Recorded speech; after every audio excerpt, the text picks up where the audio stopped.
देखो क्लेश का मतलब होता है झगड़ा, ठीक है।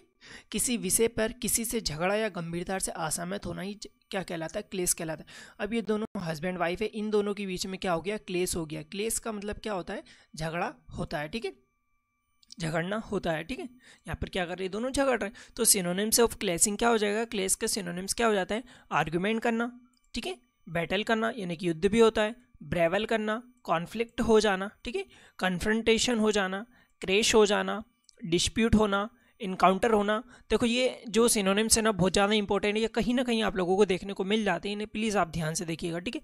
मिसअंडरस्टैंडिंग होना, रिफ्ट होना, रियोट होना, शट डाउन होना, ठीक है, कोलाइड होना, स्मैश होना, आर्ग्यू होना, स्मैश याद रखना, स्मैश याद नहीं आता, बाकी सब अधिकतर याद आ जाते हैं। कंटेंट होना, डिफर होना, ठीक है। तो ये क्या है, क्लेश। क्लेश मतलब झगड़ना। यहाँ पर वर्ड आता है हम लोगों का पोसिटी। पोसिटी का मतलब क्या होता है, देखो पोसिटी का मतलब होता है कि अब ये जो यहाँ पर पैरट है ये क्या कर रहा है, पानी देख रहा है, बट यहाँ पर पानी तो है नहीं, क्यों, क्योंकि यहाँ पर क्या हो चुका है, अकाल पड़ चुका है। तो पोसिटी का मतलब क्या होता है, अकाल, ठीक है। स्कैरसिटी भी हम लोग इसे बोलते हैं। स्कैरसिटी और पोसिटी दोनों बहुत ज़्यादा इंपॉर्टेंट वर्ड है, ये दोनों आते रहते हैं, ठीक है। स्पर्सनेस ये तो नहीं आता, स्पार्सिटी होता है, डर्थ होता है, ठीक है, डर्थ होता है, शॉर्टनेस होती है, इनसफिशियंसी हो जाती है, डिफिशियंसी हो जाती है। तो आप लोगों को इसमें से याद क्या रखना है, एक तो पोसिटी रखना और एक स्कार्सिटी याद रखना है, ठीक है। ये दोनों वर्ड बहुत ज़्यादा इंपॉर्टेंट है। नेक्स्ट वर्ड हम लोगों का आता है, वो आता है इवेड, EVAD, इवेड। इवेड क्या है, इवेड एक वर्ब है, ठीक है। क्या है इवेड, इवेड एक वर्ब है और इसका मतलब क्या होता है, बच निकलना ताकि सामना ना करना पड़े। अब इवेड, युद्ध में क्या होता था, युद्ध में जो सैनिक होते हैं ना वो युद्ध करने जाते थे, पर क्या वहाँ से बच निकलते थे, क्यों, क्योंकि ताकि उनको युद्ध ना करना पड़े, उनकी डेथ ना हो, तो बच निकलना, ठीक है। या तो हम किसी काम से बच निकलने की बात कर सकते हैं, पर किसी भी चीज़ से बच निकलना, ठीक है। अब घर में कुछ काम होने वाला है और आप घर में बैठे हो, अब मम्मी पापा फिर कुछ काम करने का बोलने वाले हैं, तो आप धीरे से कुछ काम का बहाना लगा के बाहर निकल, तो मतलब उस काम से बच निकलना, ठीक है। इवेड मतलब होता है। सिनोनिम्स ऑफ इवेड क्या हो जाएंगे, एवरना उस चीज़ को, ठीक है, कंसील करना, डिश्यू करना या फिर इल्यूट करना, ठीक है। ये चारों बहुत इंपॉर्टेंट वर्ड है, इन्हें याद रखिएगा, ठीक है। अवॉइड करना, कंसील करना, डिश्यू करना या फिर इल्यूट करना, ठीक है। नेक्स्ट वर्ड हमारा था कोवेट। कोवेट, ये आपको कहीं ना कहीं ये भी वर्ड आपको देखने को मिलेगा। वो कोवेट का मतलब होता है लोभ या लालच करना। क्या होता है, लोभ या लालच करना। अब देखो यहाँ पर इस बंदी जो बंदा मछलियों को लाया, फिश को लाया, ये बहुत छोटी छोटी मछलियाँ हैं, ठीक है। और ये जो बंदा लाया वो बहुत बड़ी मछली को लाया, तो इस बंदे के मन में बहुत ज़्यादा लोभ या लालच की भावना जाग गई, ठीक है। कि यार मेरे पास तो बहुत छोटी छोटी मछलियाँ हैं, इस बंदे के पास बहुत बड़ी बड़ी मछलियाँ हैं। तो मतलब क्या होता है, लालच, ये लोभ करना, ललचाना, वैसा किसी वस्तु के लिए, ठीक है। तो सिनोनिम्स ऑफ कोवेट क्या हो जाएंगे, ठीक है। क्रेव करना, CRAV क्रेव करना, ठीक है। डिज़ायर करना, वांट करना या विश करना, ठीक है। ये इसके क्या हो जाएंगे, सिनोनिम्स हो जाते हैं। स्पेकुलेट क्या होता है, ठीक है। स्पेकुलेट क्या होता है, स्पेकुलेट देखो एक वर्ब होती है और इसका मतलब होता है किसी विषय में अनुमान लगाना, ठीक है। अब ये बंदा है यहाँ पर, ये अनुमान लगा रहा है कि यार ये जो ग्राफ है, जो शेयर मार्केट का ग्राफ है, ये ऊपर जाएगा या फिर नीचे जाएगा, ठीक है। तो ये क्या कर रहे हैं, अनुमान लगा रहे हैं। तो अनुमान लगाने को क्या बोलते हैं, स्पेकुलेट बोलते हैं, ठीक है। सिनोनिम्स क्या हो जाएंगे, कोजिटेट हो जाएगा, डेलिबरेट हो जाएगा, रीजन हो जाता है, रिफ्लेक्ट हो जाएगा, थिंक हो जाएगा या फिर सरमाइज हो जाएगा। तो सरमाइज भी बहुत इंपॉर्टेंट वर्ड है, सरमाइज और स्पेकुलेट दोनों बहुत इंपॉर्टेंट वर्ड है, ठीक है। सरमाउंट मतलब क्या होता है, सरमाउंट एक वर्ब है, क्या है, सरमाउंट एक वर्ब है और इसका मतलब क्या होता है, समस्या या कठिनाई को पार कर जाना, ठीक है।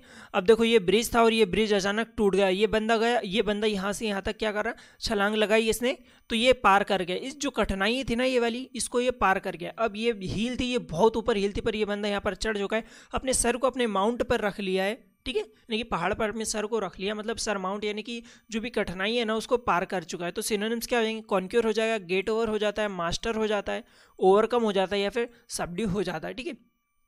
अब आता है स्पेसियस। स्पेसियस का मतलब क्या होता है, देखो स्पेसियस जो होता है ना, स्पेसियस एक एडजेक्टिव होता है। क्या होता है स्पेसियस, एक एडजेक्टिव जिसके वर्ड के लास्ट में OUS आता है ना, वो एडजेक्टिव कहलाता है। स्पेसियस एक एडजेक्टिव है। इसमें क्या होता है, ऐसी मतलब ऐसा कोई प्लेस जिसमें क्या हो, बहुत जगह हो, बहुत आकार में बड़ा हो, लंबा चौड़ा हो। तो आपको जो ये वाला फ्लोर दिख रहा है ना, ठीक है, ये रूम दिख रहा, ये कैसा है, बहुत बड़ा चौड़ा है, लंबा चौड़ा है, ठीक है, दिख रहा है ना बहुत बड़ा। तो सिनोनिम्स क्या हो जाएंगे, बहुत ज़्यादा एक्सटेंसिव और बहुत ज़्यादा एक्सपेंसिव है, ठीक है। आया समझ में। नेक्स्ट वर्ड आता है हमारा, सॉरी ये तो सरमाउंट, ग्रीम, ठीक है। अब ग्रीम का मतलब क्या होता है, ग्रीम मतलब होता है व्यक्तिगत गंभीर या फिर अप्रफुल्लित, मतलब कि क्या है, हम नाखुश है, ठीक है। कैसे हम, सैड है, तो ग्रीव मतलब क्या हो जाएगा, सैड, ठीक है। समाचार आदि अप्रिय चिंताजनक हो, ठीक है, स्थिति हो या फिर कोई सा समाचार ऐसे सुन लिया हो जैसे कि ये चिंताजनक। अब ये लेडीज़ को क्या हुआ, कोई समाचार वगैरह कुछ देख लिया होगा तो ये क्या हुई, ये चिंता में पड़ गई, ठीक है। तो एडजेक्टिव क्या हो जाएगा, सॉरी इसके सिनोनिम्स क्या हो जाएंगे, होपलेस मतलब होप खो देना, हॉरिबल इन मैनर, ठीक है, या फिर अपीयरेंस हो जाता है, ठीक है। ग्रीम मतलब क्या हो जाएगा, सैडनेस, ठीक है। अब याद रखना मैसेकर क्या होता है, याद रखना मैसेकर क्या होता है, मैसेकर होता है सामूहिक हत्या। जहाँ पर सामूहिक हत्या हो जाती है उसे हम मैसेकर कहते हैं। और आप लोगों ने जलियांवाला बाग हत्याकांड का नाम तो सुना ही होगा, एक सेकेंड में से इरेज कर देता हूँ। आप लोगों ने जलियांवाला बाग मैसेकर तो सुना ही होगा, जो कि कब हुआ था ये आप लोगों को कमेंट बॉक्स में बताना है। जलियांवाला बाग मैसेकर हुआ था, ठीक है, ये हिस्ट्री का फैक्ट है, ठीक है। तो ये मैसेकर मतलब क्या होता है, सामूहिक हत्या, ठीक है। यहाँ पर सिनोनिम्स क्या हो जाएंगे, बचरी, कार्नेज, मास मर्डर बहुत ज़्यादा संख्या में मर्डर, स्लोटर हाउस जहाँ पर गाय भैंस इनको काटा जाता है, ठीक है, स्लोटर माउ डाउन, स्लोटर, ठीक है। तो ये मैसेकर मतलब क्या होता है, सामूहिक हत्या होती है। अब बात आती है स्कल्प्ट का मीनिंग क्या होता है, स्कल्प्ट का मीनिंग होता है नक्काशी करना। अब ये क्या कर रहा है, अगर ये एक पत्थर है, इसमें क्या कर रहा है ये मूर्तिकार, ये क्या कर रहा है, इसमें नक्काशी कर रहा है, ठीक है, इसको एक इंसान का रूप दे रहा, ठीक है। तो स्कल्प्ट मतलब मूर्ति बनाना होता है, उस चीज़ को रूप देना। चीजेल हो जाएगा, सिनोनिम्स इसका, वर्ब कट हो जाता है, वियर अवे हो जाता है, कार्व व्यू हो जाता है, इंसियस हो जाता है, ठीक है, क्या हो जाता है, इंसियस। आई होप आप लोगों को यहाँ तक की जो भी वोकैब है वो चीज़ समझ में आई होगी, ठीक है। और अगर समझ में आई तो प्लीज़ लाइक शेयर सब्सक्राइब जरूर करिएगा। मिलते हैं अगली वीडियो में।